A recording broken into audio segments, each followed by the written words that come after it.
Let's talk about this further with the board chairperson of the Eastern Cape Liquor Board, Dr. Mgwebi Msiya.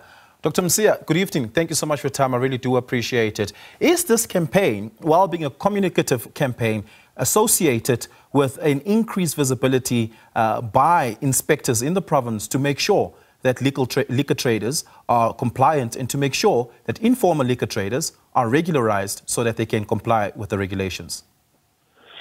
Thanks. Thank you very much, Oliver. Thank you for having us on the show, and good afternoon to the viewers. Yes, Oliver, is associated with our liquor inspectors on the ground, but I think more importantly for us, it's also associated with the entire community, because remember, this is a societal challenge of underage drinking within our province. So we try, to urge everyone within the community to come on board and play their role in ensuring that this is prevented, but also more importantly is condemned, from taking place. So we are actually inviting everyone within the community to be part of this campaign to ensure that all of us really play our meaningful role in terms of, mitigating against this very abhorrent culture that seems to be growing in our communities. Yeah.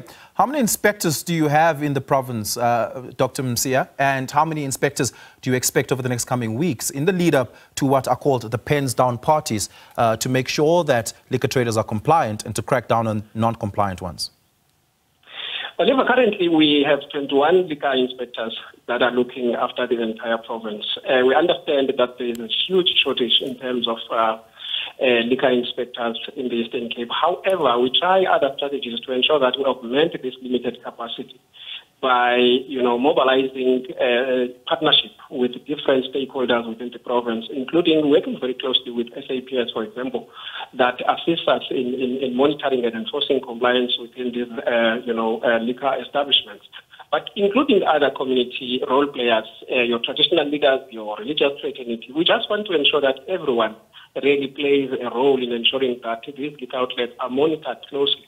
That is why we have also introduced, Oliver, even a hotline to ensure that communities, whenever they suspect that if someone is actually violating the trading conditions within their respective areas, they can, immediately report to us as the Eastern Cape Liquor Board.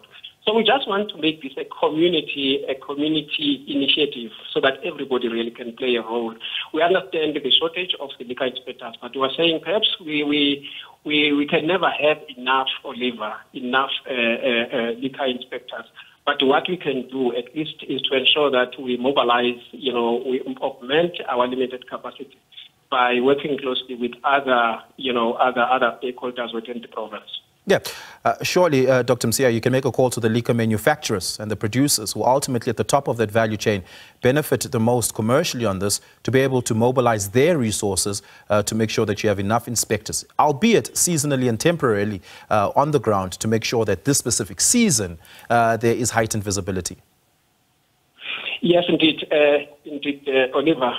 That's exactly what we're doing. We engage the liquor industry from time to time, and I must say that at least within our province, we see a number of initiatives that they are undertaking within our province to ensure that they assist in reducing the harm that is caused by their product, by alcohol within our province. There's quite a number of initiatives that they are undertaking in the province, and in some instances collaborating with us as the liquor authority in the province. But we know that they can do more than that in terms of really ensuring that we all work together to ensure that we alleviate the scourge of alcohol abuse in our province. Yeah, I'm sorry for being so pedantic on the technical responsibility and the statutory responsibility of the regulatory authority, the board in this instance.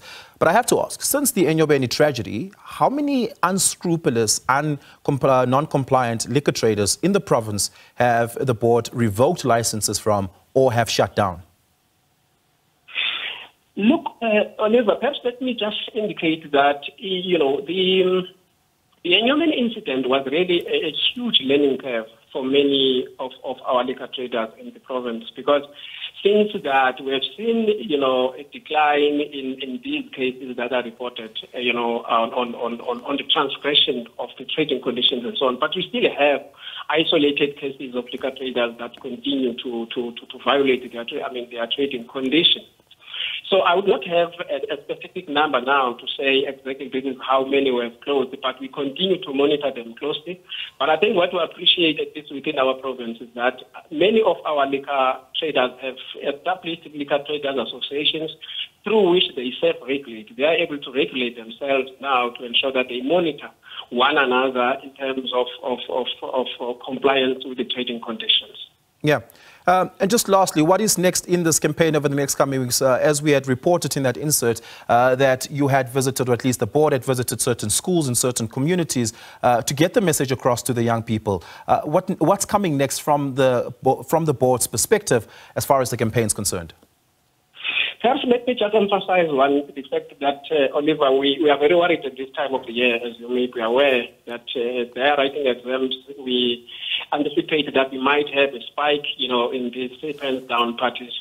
And we are intensifying our campaign to ensure that we are proactive, we educate, we raise awareness within communities. We want everybody really to be aware of this scourge, so that they can assist us in monitoring this. So we'll be taking our campaign, for instance, this week we'll be around Buffalo City, because what we have done also, Oliver, is to identify hotspots.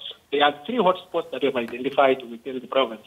That is Gqeberha, Buffalo City Metropolitan Municipality, and OR Municipality. That is where we are focusing most, because these are the areas where we have received quite a number of complaints about the pens down parties. We're also working closely with the different schools, Oliver, where we've introduced our ambassadors that are also helping us to monitor this by reporting to us from time to time whenever they suspect or they have tip-offs about the contemplated pens downs within their respective areas. Yeah.